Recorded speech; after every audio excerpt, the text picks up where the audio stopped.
মই একো নকওঁ বুলি কৈছিলোঁ, কিন্তু তথাপি কৈছোঁ এইটো মানে তিতাবৰৰ ৰাইজে, চব ৰাইজ বুলি মই নকওঁ, যি মোক বিচাৰিছিলে তেওঁলোকে এইটো ইলেকশ্যন খেলিছে।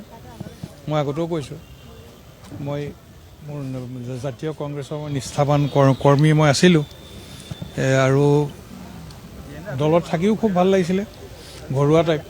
আজিও মোৰ দলৰ প্ৰতি ক'বলগীয়া একো নাই, কিন্তু ৰাইজে মোক মানে খুব, আপোনালোকে দেখিছে কেনেকুৱা আহ্বান জনাইছে উঠাবলৈ, আৰু মই ৰাইজৰ আচলতে ইচ্ছাক মই নেওচিব নোৱাৰিলোঁ। সেইকাৰণে ৰাইজক মই কৈছোঁ, মই অহাৰ ইচ্ছা নাছিলে, তেনেকৈ জেলত থাকিলেওতো নমিনেশ্যন ফিল আপ হয়, সেইকাৰণে মই তেনেকৈয়ে দিবাটো ভাবিছিলোঁ, কিন্তু সিমানখিনি কৰিলেও বেছি দেখাব। সেইকাৰণে ৰাইজৰ লগত আহিলোঁ। ৰাইজে যদি জিকাব, নিজিকালে এণ্ড অফ দ্য ৰোড। এতিয়া একো নাই, প্ৰথম ফাৰ্ষ্ট ৰিজাল্ট 9 তাৰিখে ৰাইজে ফাইনেল ভাৰ্ডিক্ট দিব, আৰু তেওঁলোকে নিজৰ আস্থা ব্যক্ত কৰিব, আৰু 4 তাৰিখে কোৰ্টৰ যে ৰিজাল্ট হ'ব তেতিয়াহে কথা কোৱাটো ভাল। মই তেখেতক মই কালি গোটেই কথাখিনি কৈছোঁ। তেখেত আমাৰ হৃদয়ত থকা এগৰাকী ব্যক্তি। একেদিনাইতো মানুহৰ লগত সম্বন্ধ ছেট কৰিব নোৱাৰে ন। তেখেতে তেখেতেতো অকলে একো কৰিব নোৱাৰে,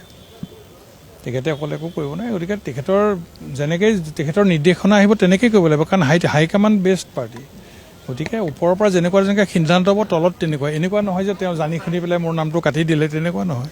এইটো কাকো দোষ নিদিওঁ, এটা ছিষ্টেমত হয়। তেনেকৈ আমাৰ কামবিলাক এটা ছিষ্টেমত হয়, সেই ছিষ্টেম আমি চবেই ফ'ল' কৰিব লাগে, তেতিয়াহে আপুনি প্ৰকৃতৰ মানে দলৰ আপুনি সেৱক হ'ব। কিন্তু মোৰ কেছটো মানে মই নোৱাৰিলোঁ এভইড কৰিব। মই এতিয়া ভাবিছোঁ যে মানে ৰাইজে যিহেতু ৰাইজৰ লগত মই থাকিব লাগিব, আৰু তাতে মই গাঁৱৰ মাজত থাকোঁ। যিখিনি মহিলা তেওঁলোক গৈছে, মোৰ ঘৰৰ ওচৰৰ মহিলা, কাষৰ গাঁৱৰ মহিলা, তেওঁলোকে কৈছে যে আজি যদি দাদা আপুনি নকয়, তেতিয়াহ'লে আমি আপোনাৰ ঘৰলৈ আৰু কোনোদিন নাহোঁ। মই থাকিম কাৰ লগত?